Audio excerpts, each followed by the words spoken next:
Hello, good morning students. कैसे हैं आप सभी? आई होप सभी अच्छे से होंगे। स्टूडेंट, आज हम पढ़ेंगे क्लास 6 की साइंस बुक का 4th चैप्टर विच इज तंतु के प्रयोग।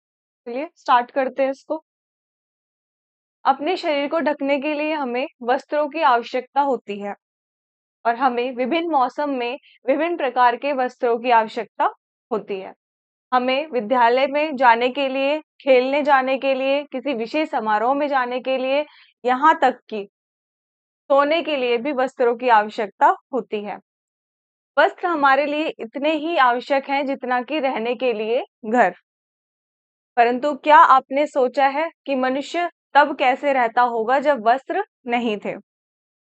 वस्त्रों का आरंभ कैसे हुआ?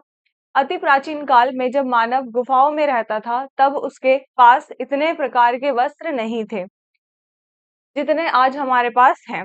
वह अपने शरीर को पशुओं की खाल तथा वृक्षों की छाल से ढकता था। और यद्यपि गर्मी में ये सभी बहुत गर्म होती थी, लेकिन सर्दियों के लिए ये पर्याप्त नहीं होती थी। सर्दियों में आप इसे नहीं पहन सकते। तो अग्नि की खोज के पश्चात मानव अपने शरीर को वृक्षों की पत्तियों, खालों तथा पशुओं की खालों से ढकने लगा।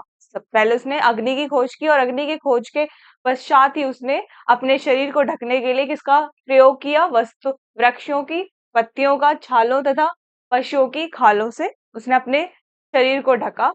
और नवपाषाण युग के मानव ने कृषि की खोज की थी। कृषि की खोज किसने की है? नवपाषाण युग के मानवों ने कृषि की खोज की थी। और अब ये कई प्रकार की फसलें जैसे कि अनाज, सब्जियां, कपास, जूट आदि उगाने लगे हैं। क्रमागत रूप से सैकड़ों वर्ष तक मानव ने बुनाई की कला सीखी। उसके बहुत समय पश्चात उसने कपड़े सिलने के लिए सिलाई सीखी तथा वह गांवों और कस्बों में जीवन व्यतीत करने लगा। अब वस्त्र एक आवश्यकता बन गया है और जिसके कारण निम्नलिखित हैं। वस्त्र हमारे शरीर को धूल, धूप, सर्दी, वर्षा तथा कीटों से बचाते हैं। वस्त्र धूल, गंदगी व मिट्टी को हमारे शरीर पर जमने से भी बचाते हैं। वस्त्र हमें गर्मियों में तेज धूप से तथा सर्दियों में ठंडी वायु से बचाते हैं। और वस्त्र अन्य कीटों तथा मच्छरों के काटने से भी हमारे शरीर को बचाते हैं। इस अध्याय में आप पौधों से प्राप्त तंतु के विषय में जानेंगे तथा यह भी जानेंगे कि इनसे वस्त्र कैसे निर्मित किए जाते हैं। तंतु के प्रकार देखेंगे। सभी वस्त्र लंबे तथा पतले तंतुओं से मिलकर बनते हैं। तंतु मुख्यतः दो प्रकार के होते हैं, प्राकृतिक तथा संश्लेषित। प्राकृतिक तंतु जंतुओं की खाल के तंतु, रेशम कीट, कोकून तथा पौधे के बीज, पत्तियों तथा तनों से भी बनते हैं। रुई, ऊन, रेशम, लिनन तथा जूट प्राकृतिक तंतु या रेशे होते हैं जो वस्त्र बनाने के लिए उपयोग में लाए जाते हैं। और रुई तथा जूट को पौधों से प्राप्त किया जाता है, जबकि ऊन तथा रेशम को जंतुओं से प्राप्त किया जाता है। सभी पौधों की शारीरिक संरचना में तंतु पाए जाते हैं। उदाहरणार्थ, कपास तथा आम के बीज पर तंतु पाए जाते हैं। जूट के पौधों के तंतु में तने में भी तंतु पाए जाते हैं। केले के वृक्ष की पत्तियों में भी तंतु पाए जाते हैं और नारियल के फल के बाहरी आवरण पर भी तंतु पाए जाते हैं। संश्लेषित तंतु की बात करें तो संश्लेषित तंतु उन अन्य पदार्थों से प्राप्त किए जाते हैं जो पादप अथवा जंतु से प्राप्त नहीं किए जाते हैं। पॉलिएस्टर, नायलॉन तथा एक्राइलिक संश्लेषित तंतु के कुछ उदाहरण हैं। कुछ पादप तंतु होते हैं, जैसे कपास एक मुलायम तंतु है जो कपास के पौधों के बीच के चारों ओर उगता है। ये भारत, मिस्र तथा रूस मुख्य कपास उत्पादक देश हैं।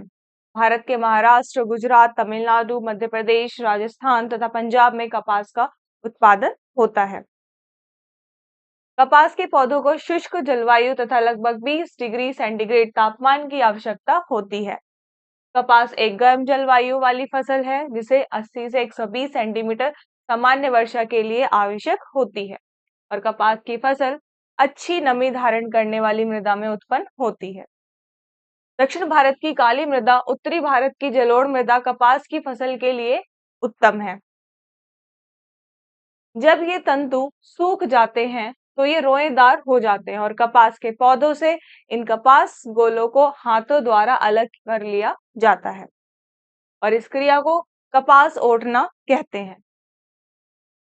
इनके पश्चात इसे धागों के रूप में काटा जाता है और तथा बुनाई द्वारा इस धागे से कपास तंतु बनाया जाता है।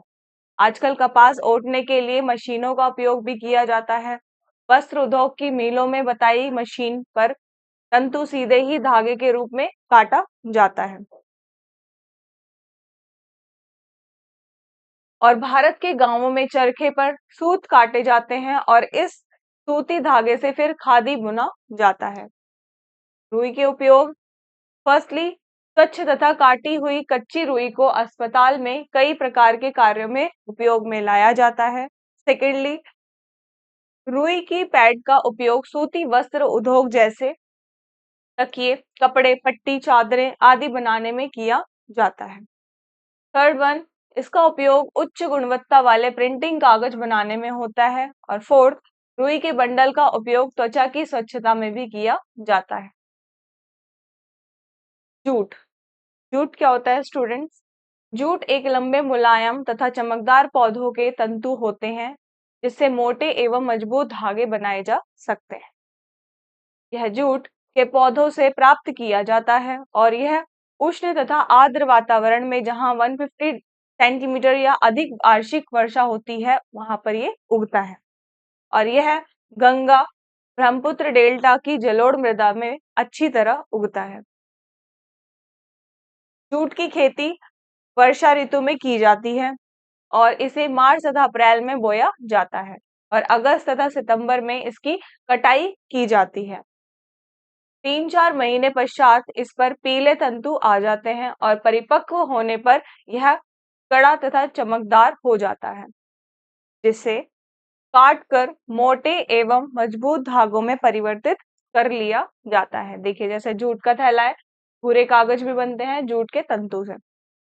कपास के बाद पाया जाने वाला दूसरा मुख्य तंतु है और इसका उपयोग मुख्य रूप से रुई के गोले को लपेटने हेतु वस्त्र तथा मोटे वस्त्र बनाने में इसका प्रयोग किया जाता है, का प्रयोग होता है और इस तंतु का उपयोग मुख्यतः रस्सी, कुर्सियां, गलीचे, पैकिंग के लिए वस्त्र आदि बनाने में भी किया जाता है।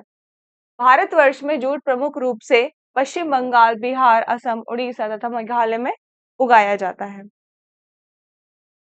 संश्लेषित तंतु की बात करें स्टूडेंट्स तो संश्लेषित तंतु विभिन्न प्रकार के रसायन जैसे अम्ल तथा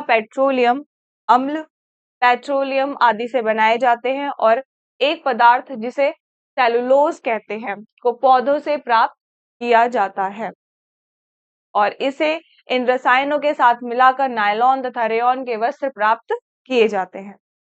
आजकल उपयोग में लाए जाने वाले कृत्रिम रेशे जैसे पॉलिस्टर है, नायलॉन तथा रेयॉन है। नायलॉन की बात करें तो नायलॉन यह उपयोग में लाए जाने वाले अन्य तंतु की अपेक्षा अधिक मजबूत तथा भार में हल्का होता है और यह लचीला तथा ऊष्मा के प्रति संवेदी होता है। नायलॉन तंतु की अवशोषण क्षमता कम होती है तथा यह शीघ्रता से सूख जाता है और उच्च ताप पर नायलॉन पिघल जाता है और यदि इस्त्री करने की आवश्यकता होती है तो कम ताप पर विपरीत दिशा की ओर करनी चाहिए।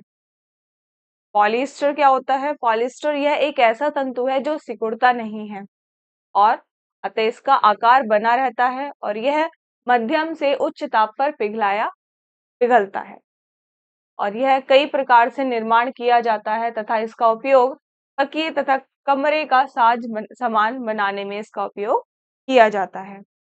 पॉलिएस्टर तंतु से प्राप्त धागा मजबूत होता है तथा अपवाद स्वरूप अच्छी तरह पहने जाते हैं तथा घरों एवं कारखानों में बृहत रूप में यानी कि लार्ज अमाउंट में इसकी सिलाई के लिए उपयोग इसे किया जाता है और वस्त्र सिलने में भी इसका उपयोग किया जाता है। तो ये था स्टूडेंट्स आपका चैप्टर। आई होप आपको ये चैप्टर बहुत ही अच्छे से समझ आया होगा। Thank you.